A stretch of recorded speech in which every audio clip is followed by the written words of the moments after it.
আল্লাহ তাআলা কিয়ামতের কঠিন ময়দানে যেদিন স্বামী স্ত্রীকে চিনবে না, স্ত্রী স্বামীকে দেখে পালিয়ে যাবে, বন্ধু বন্ধুরে চিনবে না, পীর সাহেব মুরিদরে চিনবে না, মুরিদ পীর সাহেবরে চিনবে না, দলের কর্মী তার নেতারে চিনবে না, নেতা তার কর্মীরে চিনবে না, বন্ধু বন্ধুরে দেখে পালাবে। এই কঠিন মুহূর্তে সূর্যটা মাথার কাছে চলে আসবে, জমিনটা তামার জমিন হবে, আজকের জমিনের মতো নয়।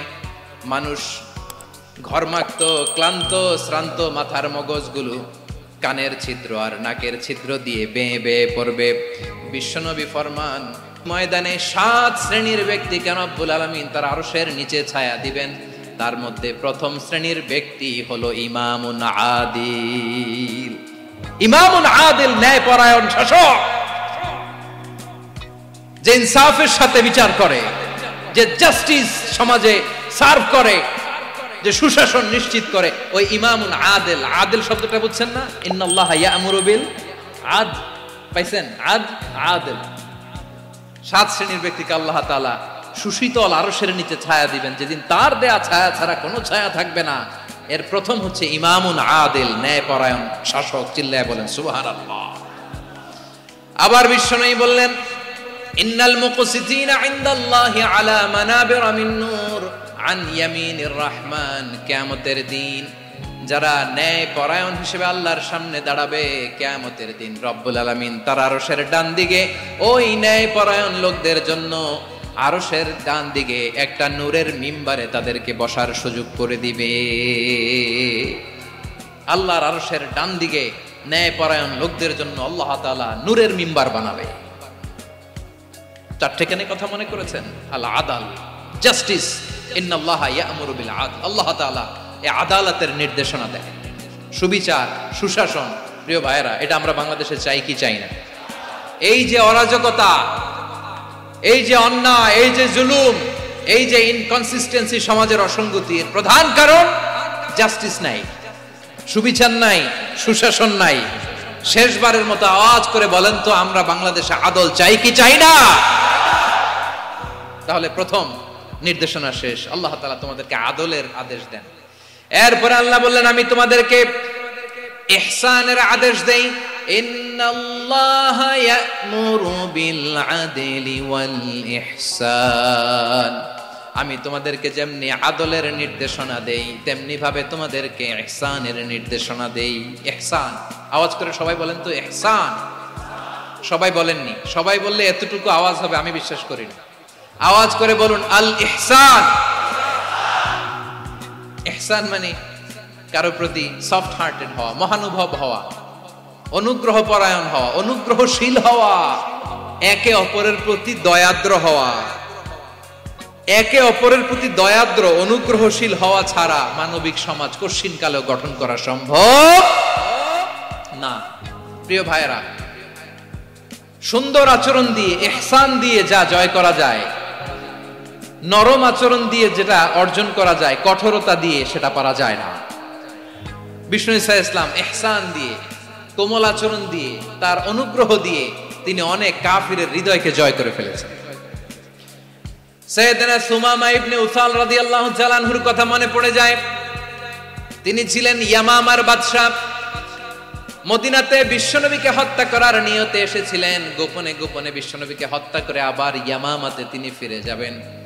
কিন্তু কি অবাক করা কাণ্ড, হত্যা করতে পারে নাই, সাহাবাদের হাতে তিনি ধরা পড়ে গেলেন।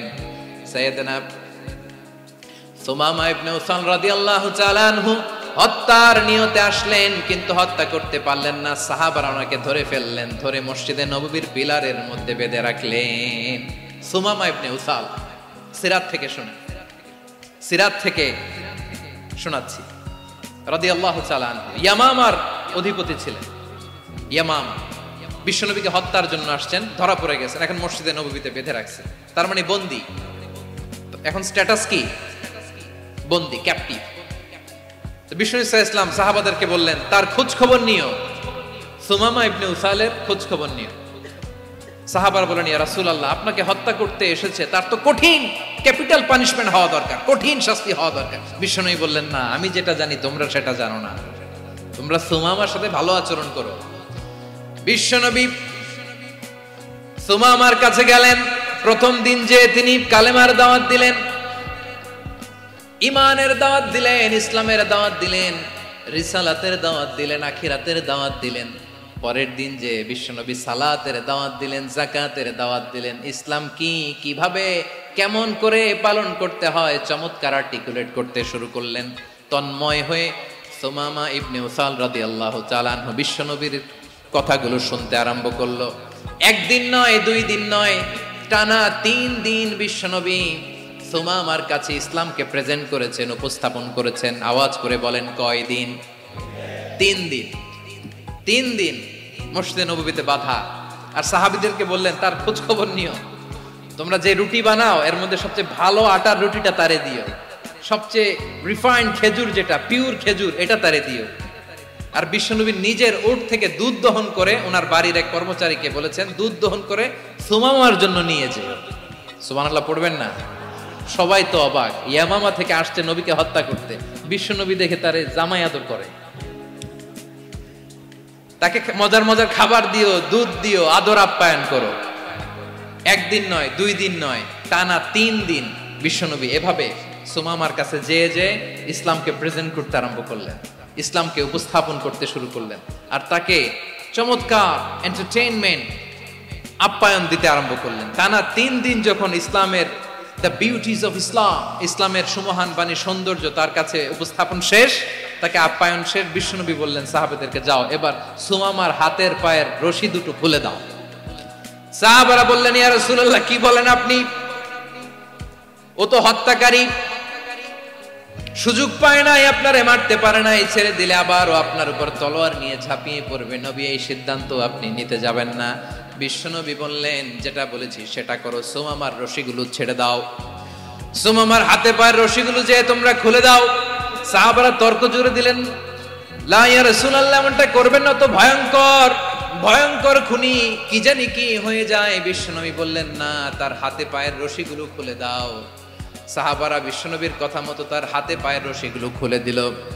সুমামা মুহূর্তের মধ্যে মসজিদে নববী থেকে বের হয়ে ইয়ামামায় ফিরে না যে মসজিদে নববীর পাশে একটা খেজুর বাগান ছিল, সেখানে চলে গেলেন। সেখানে একটা ছোট্ট কুয়া ছিল, কুয়ার পানি দিয়ে তিনি গোসল করলেন। সুবহানাল্লাহ পড়েন। কুয়ার পানি দিয়ে গোসল করে মসজিদে নববীর সামনে এসে বিশ্বনবী এবং সাহাবাদের সামনে দাঁড়িয়ে সাব্বাবা উঁচু করে বললেন, আশহাদু আল্লা ইলাহা ইল্লাল্লাহ ওয়া আশহাদু আন্না মুহাম্মাদান আবদুহু ওয়া রাসূলুহু। আল্লাহু আকবার। আমি সাক্ষ্য দিচ্ছি আল্লাহ ছাড়া কোনো ইলাহ নাই, আর মুহাম্মদ আল্লাহ তাআলার প্রেরিত বান্দা এবং রাসূল। প্রিয় ভাইয়েরা, ইহসান দিয়ে যা জয় করা যায়, কঠোরতা দিয়ে সেটা কঠিনকালেও জয় করা যায় না। আওয়াজ করে বলেন ঠিক কি না? এবার সুমামা দাঁড়িয়ে বলে, ওগো নবী, আমি তো কালিমা পড়ে মুসলমান হয়ে গেলাম, এবার শোনেন, এই মুহূর্তের আগে আপনার চেহারার চাইতে নিকৃষ্ট কোনো চেহারা আমার কাছে ছিল না, কিন্তু শাহাদা পাঠ করার পরে আপনার চেহারার চাইতে উত্তম শ্রেষ্ঠ কোনো চেহারা আমার কাছে আর নাই। ও নবী, আজকের দিনের আগে ইসলাম ধর্মের চেয়ে নিকৃষ্ট অপছন্দনীয় কোনো ধর্ম আমার কাছে ছিল না, কিন্তু এই মুহূর্ত থেকে ইসলামের চেয়ে সেরা শ্রেষ্ঠ পছন্দনীয় কোনো ধর্ম আমার কাছে নাই। নবী গো, আজকের দিনের আগে মদিনার চাইতে অপছন্দনীয় নিকৃষ্ট কোনো শহর আমার কাছে ছিল না, কিন্তু এই মুহূর্তের পর থেকে মদিনার চাইতে কোনো শ্রেষ্ঠ শহর আমার জানা নাই। সে ছিল গমের বড় ডিলার, গম বেচতো। কি বেচতো? তার গম কিনে মক্কার লোকেরা রুটি খাইতো। সে ঘোষণা দিল, আজকে থেকে মক্কাবাসীদের জন্য সব গম আমি হারাম করে দিলাম, মক্কাবাসী এখন না খেয়ে মরে। সুবহানাল্লাহ পড়বেন না? মক্কাবাসী বিশ্বনবীর কাছে আসলেন, এসে বললেন, মুহাম্মদ, আমরা তো তোমার ভাই, তোমার চাচা, তোমার ভাতিজা, তোমার আত্মীয়, তুমি সুমামারে বলো সে যেন আবার গমের সাপ্লাই মক্কার জন্য অনুমতি দিয়ে দেয়। বিশ্বনবীর অনুমতি ক্রমে সুমামা আবার মক্কাতে গম পাঠাতে শুরু করলো। পড়েন সুবহানাল্লাহ। ইহসান, ইহসান দিয়ে আপনি যেটা জয় করতে পারবেন, you can win the heart of your enemies. ইহসান দিয়ে আপনি আপনার শত্রুর হৃদয়কে জয় করতে পারবেন। আওয়াজ করে বলেন ঠিক কি না? এজন্য আল্লাহ বললেন, ওয়া আনফিকু ফি সাবিলিল্লাহি ওয়ালা তুলকু বিআইদিকুম ইলাত তাহলুকা ওয়া আহসিনু ইন্নাল্লাহা ইউহিব্বুল মুহসিনিন। তোমরা আল্লাহর রাস্তায় দান করবে আর নিজেরা নিজেদেরকে ধ্বংসের হাতে ঠেলে দিও না। তোমরা একে অপরের প্রতি ইহসান করবে, কারণ ইহসানকারীদেরকে আল্লাহ বড্ড ভালোবাসেন। সুবহানাল্লাহ পড়েন। আবার সূরা রহমানে আল্লাহ বললেন, হাল জাযাউল ইহসানি ইল্লাল ইহসান ফাবিআইয়ি আলা, সবাই পড়েন, ফাবিআইয়ি আলাই রাব্বিকুমা তুকাযযিবান। ইহসানের প্রতিদান হিসেবে ইহসানই হয়। বিশ্বনবী সুমামার প্রতি যেমন ইহসান করেছেন, সুমামাও ঠিক তেমন ইহসান ফিরিয়ে দিয়েছে। ঠিক কিনা বলেন? তাহলে এক নম্বরে হচ্ছে আদ, ন্যায় বিচার। দুই নম্বরে সবাই বলেন ইহসান, সদাচরণ। ইহসান দুই ধরনের প্রিয় ভাইরা, ইহসান ফিল ইবাদা, ইহসান ফিল মুআমালা। ইহসান ফিল ইবাদা হচ্ছে একাগ্র অনুভবে ইবাদতে ডুব দেওয়া, এর নাম ইবাদতের ইহসান। সুবহানাল্লাহ পড়ুন। বিশ্বনবী বলেন ইহসান মানে কি জানো নাকি? হাদিসে জিবরিলে সাইয়েদনা জিবরিল আলাইহিস সালাম বিশ্বনবীকে বললেন, আখবিরনি আনিল ইহসান। নবী আমাদেরকে বলেন ইহসান মানে কি?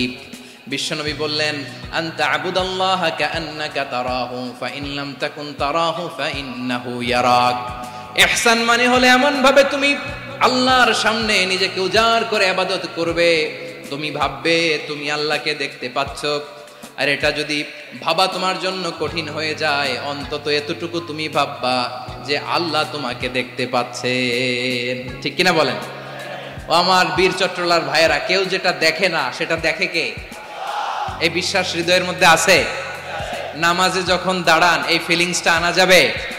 হ্যাঁ, এশার সালাত তো এখনো হয় নাই না? আলোচনা শেষে এশার সালাত এখানে অনুষ্ঠিত হবে, তাই না? আচ্ছা বলুন তো, আমরা এশার সালাত পর্যন্ত বেঁচে থাকবো এই গ্যারান্টি আছে কার কার? হাত তোলেন। কয়েকজন হাত তুলছে পেছনে, না বুঝে তুলে ফেলছে। এশা পর্যন্ত যে আমরা হায়াত পাবো কোনো গ্যারান্টি আছে? সবাই আওয়াজ করে বলেন, গ্যারান্টি আছে? গ্যারান্টি নাই। এজন্য বিষ্ণু ইসলাম বলেছে, এমন ভাবে নামাজে দাঁড়াও, ইবাদত করো, মনে করো হতে পারে এটাই আমার জীবনের শেষ নামাজ। পারফর্ম দ্য সালাহ as if this is your last and final prayer. এমন ভাবে সালাতে দাঁড়াও, ভাবো হতে পারে এটাই তোমার জীবনের শেষ নামাজ। এমন ভাবে নামাজে দাঁড়াও, ভাবো এটাই শেষ নামাজ। তাহলে নামাজে একাগ্রতা বাড়ায় দিবে কে? ফলে ইবাদতের ইহসান আমাদের অর্জিত হবে। আর মুআমালাতে ইহসান হলো, বিশ্বনবী বলেন, ইন্নাল্লাহা তাবারাকা ওয়া তাআলা কাতাবাল ইহসানা আলা কুল্লি শাই ফাইদা কাতালতুম ফাআহসিনুল কিতলা ওয়া ইযা যাবাহতুম ফাআহসিনুয যাবহা ওয়ালিয়ুহিদ্দা আহাদুকুম শাফরাতাহু ওয়ালিয়ুরিহ যাবিহাতাহু। ইহসান দুই ধরনের। আওয়াজ করে বলতে হবে, কয় ধরনের? সবাই বলুন আওয়াজ করে, কয় ধরনের? একটা হচ্ছে ইহসান ফিল ইবাদা, ইবাদতে ইহসান।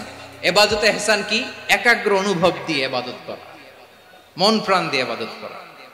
আর মুআমালাতে ইহসান কি? সব কাজে, দৈনন্দিন কাজে, কর্মে, সামাজিক অ্যাক্টিভিটিতে কোমলতা প্রদর্শন করা, অনুগ্রহের সাথে সবকিছু করা।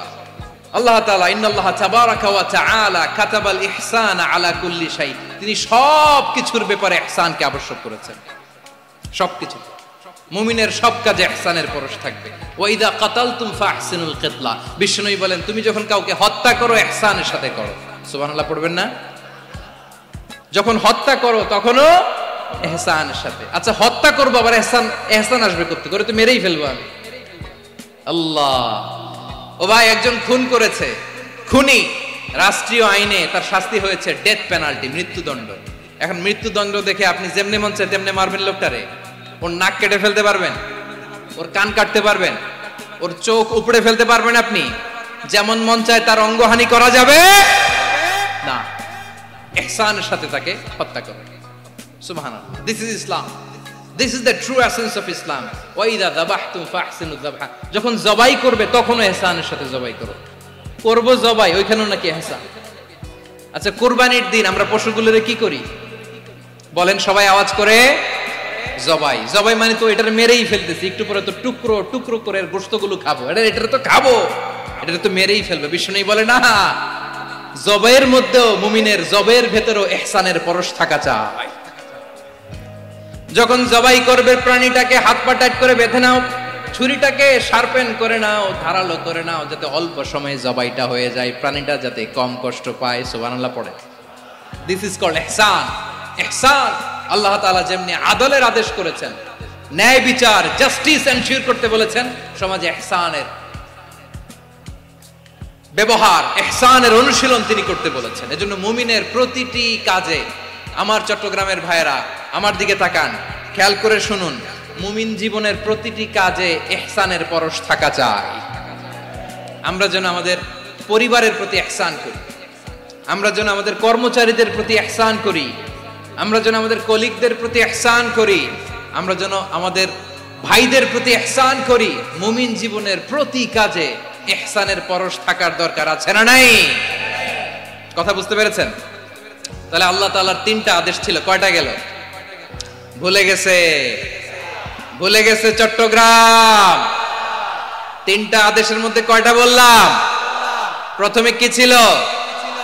আদল। 2 নম্বরে, 3 নম্বরে রব্বুল আলামিন বললেন ওয়া ইতাইদিল কুরবা, নিকটাত্মীয়দেরকে দান করো। নিকট আত্মীয়দেরকে দাও, যারা তোমাদের ব্লাড কানেকশনের আত্মীয় তাদেরকে তোমরা দাও। এখানে জেনারেলি বললেন দাও, কি দিব সেটা তিনি এখানে বলেন নাই, সেটা তিনি সূরাতুল ইসরার মধ্যে বলেছেন। আল্লাহ বলেন ওয়া আতিযাল কুরবা হাক্কা, নিকট আত্মীয়দেরকে তাদের অধিকার, তাদের প্রাপ্য তোমরা বুঝিয়ে দাও। দেখেন, একটা শান্তির সমাজ, একটা সমৃদ্ধ সমাজ, একটা মানবিক সমাজ গঠনের জন্য আল্লাহ তাআলা বেশি না, মাত্র 3টা অর্ডার, 3টা ভার্ডিক্ট তিনি জারি করেছেন। 1 নাম্বার সুশাসন, ন্যায় বিচার। 2 নাম্বার ইহসান। 3 নাম্বার নিকটাত্মীয়, যারা কাছের, তোমার ভেরি ক্লোজ রিলেশনশিপে আছে, তাদেরকে দাও। দাও, দিলে বাড়িয়ে দেয় কে? অনেকে দিতে চায় না, কৃপণতা করে। দিলে বাড়ায় দেয় কে? ও মিয়া, মদিনার মধ্যে সবচাইতে গরিব সাহাবী ছিল বেলাল রাদিয়াল্লাহু তাআলা আনহু। ওনার এন্টায়ার অ্যাসেট, সম্পদের পরিমাণ কতদূর জানেন?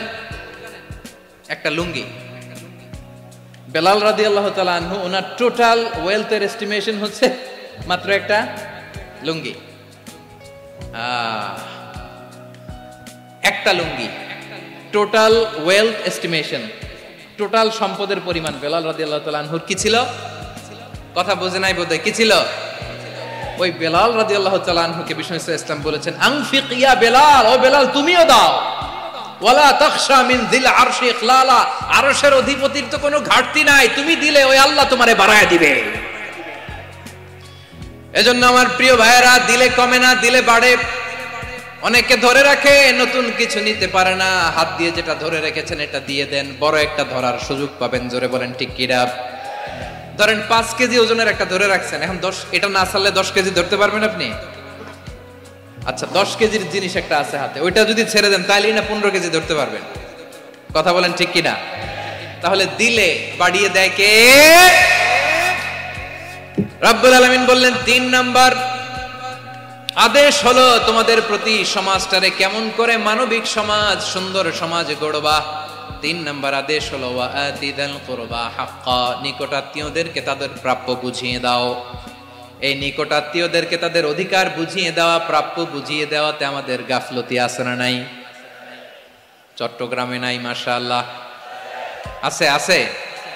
অনেকে দেখবেন অনেক আল্লাহওয়ালা, তাহাজ্জুদ গুজার, সেজদা দিতে দিতে কপালে কালো দাগ ফেলে দিছে, সে তার বোনের হকটা আদায় করে নাই। আছে না নাই? হ্যাঁ, এখানেও আছে। সর্বনাশ। অনেক বড় হাজী সাহেব, বিশাল লম্বা দাড়ি, ছেলেরে সব দিয়ে দিছে, মেয়েরে কিছু দেয় নাই, মেয়ের হক আদায় করে নাই। আছে না নাই? এই হাজী সাহেবেরা, এই আল্লাহওয়ালারা কিয়ামতের ময়দানে আটকে যাবে। আপনি অন্যের অধিকার নষ্ট করেছেন, তাদের রাইটস কে ভায়োলেট করেছেন। এজন্য আল্লাহ তাআলা বলেন, কারো অধিকার যদি কেউ নষ্ট করে, ওই সমাজটা মানবিক সমাজ কঠিনকালেও হতে পারে না। এজন্য 3 নম্বর আল্লাহ বললেন ওয়া ইতাইদিল কুরবা, নিকটাত্মীয়দেরকে দাও। কি দিবা? তাদের অধিকার দিয়ে দাও, বোনের অধিকার বুঝিয়ে দাও। মেয়ের অধিকার বুঝিয়ে দাও, ফুফুর অধিকার বুঝিয়ে দাও। দেখবেন অনেক মায়েরা ছেলের পাতে মুরগির রান দেয়, মেয়ের পাতে দেয় মুরগির ঠ্যাং।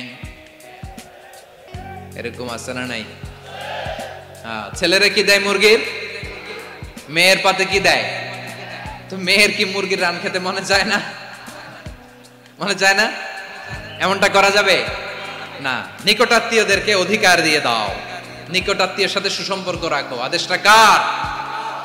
এজন্য প্রিয় ভাইয়েরা, জীবনে যদি বারাকা অর্জন করতে চান, নিকটাত্মীয়দের সাথে সুসম্পর্ক রাখতে হবে, তাদের জন্য উপহার পাঠাতে হবে। বিশ্বনবী বলেন, লা ইয়াদখুলুল জান্নাতা কাতে, যে ব্যক্তি আত্মীয়তার সম্পর্ককে ছিন্ন করে দেয়, সে কঠিন কালেও আল্লাহর জান্নাতে ঢুকবে না।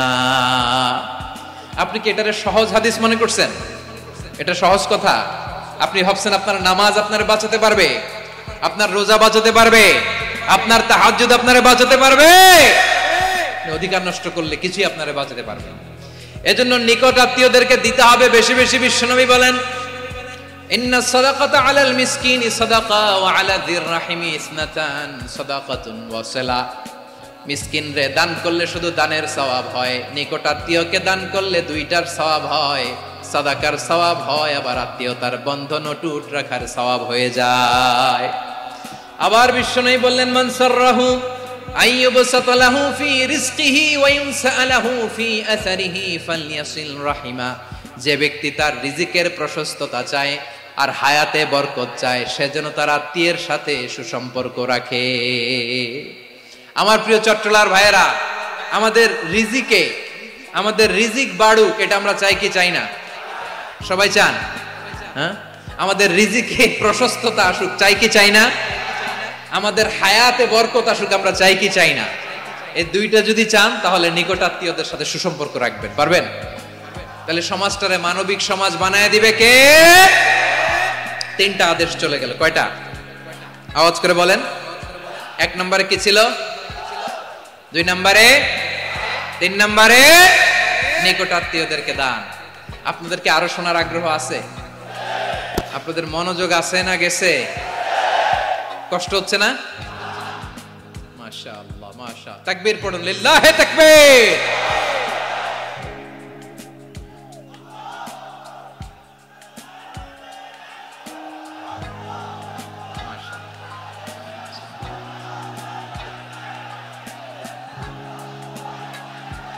আমার প্রিয় ভাইয়েরা, আল্লাহ তাআলা তিনটা জিনিসের যেমনি আদেশ করেছেন, অনুরূপভাবে তিনটা বিষয়ে তিনি বারণ করেছেন, নিষেধ করেছেন। ওগুলোর কাছেও যাওয়া যাবে। শুনবেন। রাব্বুল আলামিন বলেন, ওয়ায়ানহা আনিল ফাহশাই ওয়াল মুনকারি ওয়াল বাগি। আমি যেমনি তিনটি বিষয়ে আদেশ করলাম, অনুরূপভাবে তিনটি বিষয়ে বারণ করলাম, নিষেধ করলাম। আমার 1 নাম্বার নিষেধাজ্ঞা হলো অশ্লীলতার প্রতি। ফাহশা, ওয়ায়ানহা আনিল ফাহশা। আল্লাহ তাআলা অশ্লীলতাকে নিষেধ করেছেন। কোন জিনিসকে? সবাই বলুন, কোন জিনিসকে? যত ধরনের, যত টাইপের, যত ক্যাটাগরির অশ্লীলতা হতে পারে, সব অশ্লীলতাকে হারাম করেছেন কে? ফাহশা মানে কি? কথায়, কাজে, আচরণে, কমেন্ট, ফেসবুকের কমেন্টসে যত ধরনের নোংরামো আছে, যত ধরনের অশ্লীলতা আছে, এটাকে আরবিতে বলে ফাহশা। এটাকে কি বলে? রাব্বুল আলামিন বলেন, কুল ইন্নামা হারামা রাব্বিয়াল ফাওয়াহিশা মা যাহারা মিনহা ওয়া মা বাতান। ও নবী, আপনি বলে দেন, আমার রব প্রকাশ্য, অপ্রকাশ্য, স্পষ্ট কিংবা অস্পষ্ট, দৃশ্যমান কিংবা অদৃশ্যমান সব অশ্লীলতাকে হারাম করেছেন। সব ধরনের অশ্লীলতা হারাম, সব ধরনের। আল্লাহ তাআলা আমাদেরকে অশ্লীলতা থেকে বাঁচান, অশ্লীলতা থেকে তিনি আমাদেরকে হেফাজত করুক। পড়েন আমিন। এবার বলেন, আমাদের সমাজে অশ্লীলতা আছে না নাই? চট্টগ্রামে নাই? আমি কই নাই, ওনারা বলে আছে। দেখছেন, আমি সামহাও বাঁচায় দেওয়া ট্রাই করতেছি, ওনারা বলে আছে। অশ্লীলতা নানা ভাবে, নানা নামে, নানা মোড়কে আমাদের সমাজে আছে না নাই? সংস্কৃতির নামে, ফ্যাশনের নামে, বিনোদনের নামে, উপন্যাসের নামে, কনসার্টের নামে অশ্লীলতা আছে না নাই? আপনি দেখেছেন কনসার্টগুলোর অবস্থা? এই যে আতিফ আসলাম যে আসছে আমাদের দেশে, তারপর কে কে আসছে, আমাদের তরুণ তরুণীরা, আমাদের যুবক যুবতীরা, আমাদের জেনজিরা, কি অবস্থা ওইখানে? হ্যাঁ, কি অবস্থা? কে বাঁচাবে ওদের? কে রক্ষা করবে ওদের ইমানের, ওদের চরিত্রের হেফাজতের গ্যারান্টি কে দিবে? কনসার্টের নামে অশ্লীলতা আছে না নাই? ছেলে মেয়ে একে অপরকে জড়ায় ধরতেছে, একে অপরকে চুমু খাচ্ছে প্রকাশ্যে, দিবালোকে, গণমানুষের সামনে।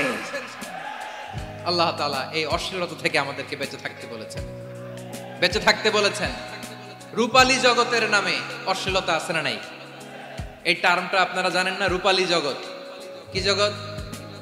আসলে কি রূপালী জগৎ না অন্ধকার জগৎ? আমার বোনেরা, আপনাদেরকে যে কি বলে তারা বুঝায়, রূপালী জগৎ শুনেই আপনি ভরকে যাবেন না। রূপালী জগতে যে নারী যত বেশি উলঙ্গ, সে নাকি তত বেশি সাহসী।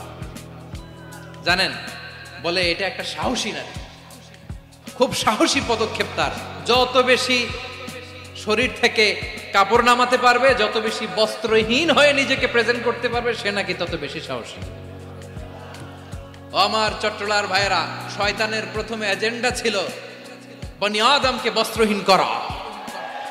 সে আদম এবং হাওয়া আলাইহিস সালামকে নিষিদ্ধ গাছের ফল খাইয়ে তাদেরকে বস্ত্রহীন করেছে। এই জামিনেও সে আমাদেরকে বস্ত্রহীন করতে চাইবে। এই রূপালী জগতের নামে তারা এটা করে। আমার প্রিয় বোনেরা, আপনি জানেন না আপনার দাম কত। ওরা আপনাদেরকে বিজ্ঞাপনের সস্তা পণ্য বানাতে চায়। ওরা আপনাদেরকে ওদের ভোগের লিপসার টুলস বানাতে চায়। ওরা আপনাদেরকে দিয়ে ওদের খায়েশ পূরণ করতে চায়। এটা আপনাদের জন্য মোটেও ডিগনিটি নয়, এটা আপনাদের জন্য সম্মান নয়। আপনার সম্মান শালীনতায়, আপনার সম্মান হেজাবে, আপনার সম্মান ভদ্রতায়, আপনার সম্মান আপনার ডিসেন্ট পোশাকে। পোশাক বলে দেয় এই নারীটা ভদ্র না অভদ্র। পোশাক বলে দেয় এই মেয়েটা কোন ঘরের মেয়ে। আওয়াজ করে বলেন ঠিক কিনা? আপনি জানেন না, আপনারা এই সস্তা পণ্য বানায়, ভোগের পণ্য, বিলবোর্ডে আপনাকে উলঙ্গ করে উপস্থাপন করে। এই অশ্লীলতার সাথে ইসলামের কোনো সম্পর্ক। এজন্য আল্লাহ বলেন, আমি অশ্লীলতাকে হারাম করেছি। অশ্লীলতাকে হারাম করার প্রথম কারণ হলো এর মাধ্যমে মানবতাকে অপমানিত করা হয়। কারণ মানুষের সম্মান মানুষের পোশাকে। মানুষ যখন পোশাকহীন হয়ে যায়, বস্ত্রহীন হয়ে যায়, তার সম্মান কমে যায়, ঠিক কিনা? অশ্লীলতাকে হারাম করার প্রথম কারণ হচ্ছে মানুষ মানুষকে অপমান করে। একটা নারী, সে তো সম্মানিত। নারী যে কত সম্মানিত, নারীরা এটা বুঝেই নাই। বিশ্বনবী বলেন, আর দুনিয়া কুল্লুহা মাতা ওয়া খায়রু মাতা'আদ দুনিয়া আল মারআতুস সালিহা। আমার বোনেরা, 5টা প্যান্ডেলে আপনারা এলইডিতে আমার আলোচনা শুনছেন, আমি জানি। আপনাদের এই গর্ভ যে কত দামি আপনি জানেন না। আপনার পেট থেকেই আসবে আগামী দিনের সালাহুদ্দিন আল আইয়ুবী। আপনার পেট থেকেই আসবে অনাগত দিনের ইমাম মাহদী আল মুনতাযর। আপনার পেট থেকেই আসবে অনাগত দিনের ফয়সাল, ওয়াসিম, মুগ্ধ, আবু সাইদের মতো বীর যোদ্ধা।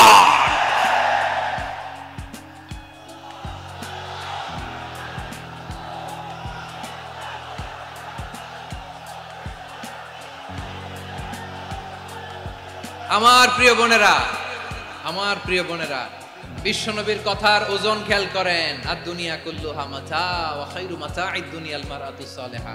দুনিয়ার সবকিছুই অ্যাসেট, এর মধ্যে সবচেয়ে দামি অ্যাসেট নেককার নারী। আপনার গর্ভ যে কত দামি আপনি জানেন না।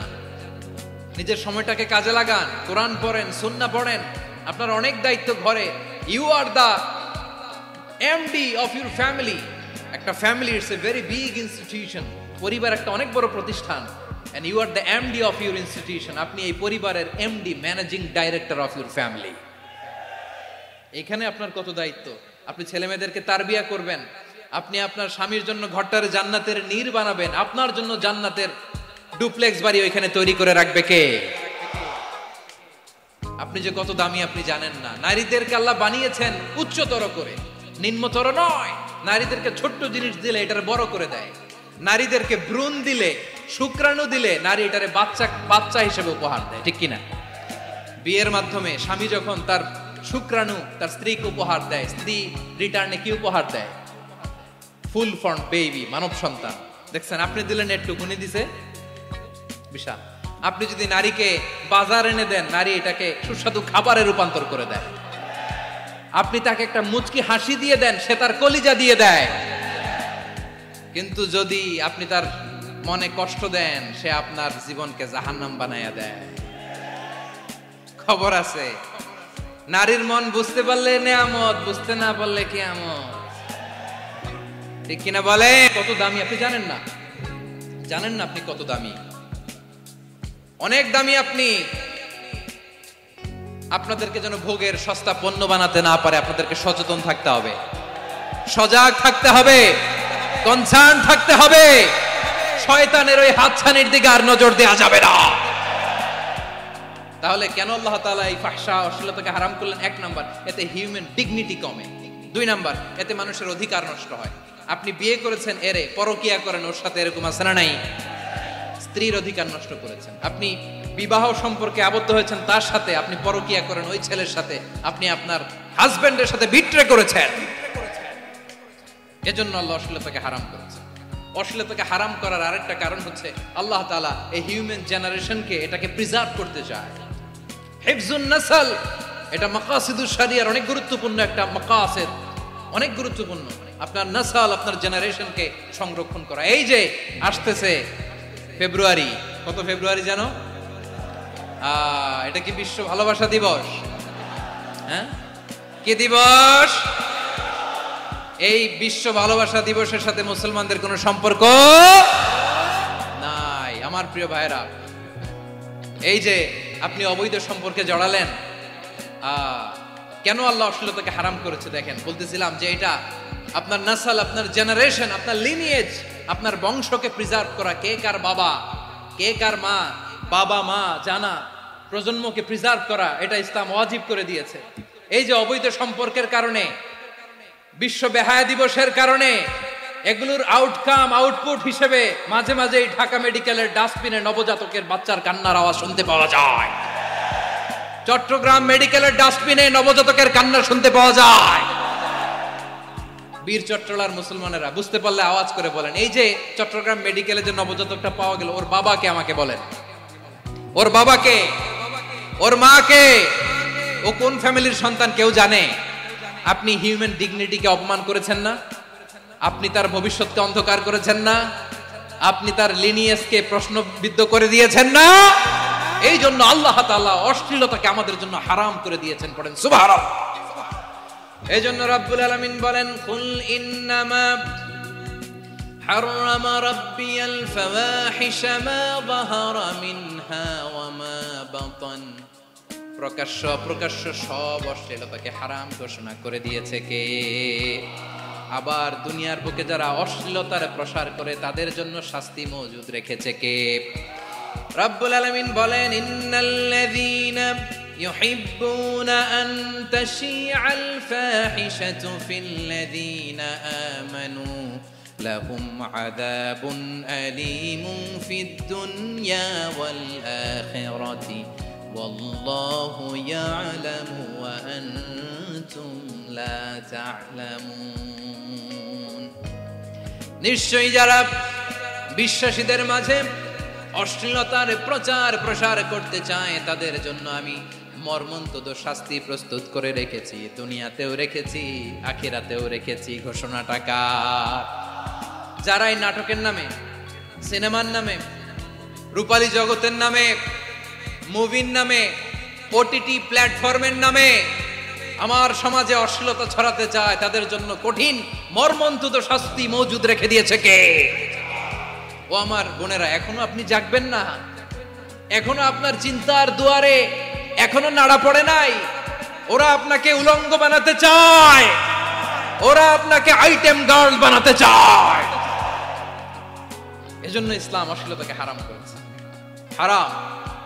ইসলাম বলেছে যুজন যুজন দূরে থাকো, ওরা বলে না কাছে আসো, কাছে আসার গল্প, ক্লোজ আপ ওয়ান, কাছে আসার গল্প আছে না নাই? চট্টগ্রামে তো এগুলো নাই মাশাআল্লাহ।